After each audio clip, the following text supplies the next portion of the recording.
বৈরী আবহাওয়া, উত্তাল সাগর, জোয়ারের সময় ঢেউয়ের উচ্চতা স্বাভাবিকের চেয়েও কয়েক ফুট বৃদ্ধি পেয়ে উপকূলে আছড়ে পড়ছে।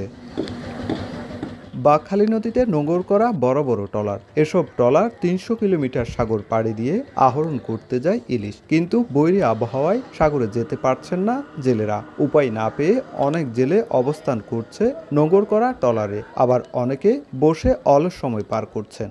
এখন মাছ ধরা যায় না, ওয়েদার খারাপ। জেলেদের অনেক কষ্ট হয়ে যাচ্ছে, আর্থিকভাবে পারিবারিকভাবে ওদের থাকা খাওয়ার খুব কষ্ট।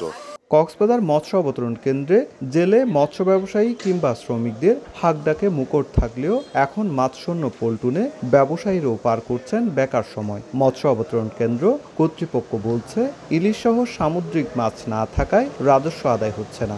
অবরোধ খুলে গেছে, কিন্তু কোনো মাছ নাই, সাগর বুট যেতে পারতেছে না। কোনো বোট আশানুরূপ মাছ পাচ্ছে না, আর অনেক বোট এখানে অবস্থান করছে, এই বোটগুলো যায় নাই সাগরে।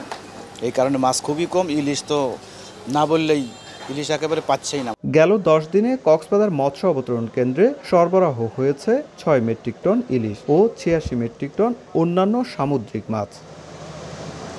সুজাউদ্দিন রুবেল, সময় সংবাদ, কক্সবাজার।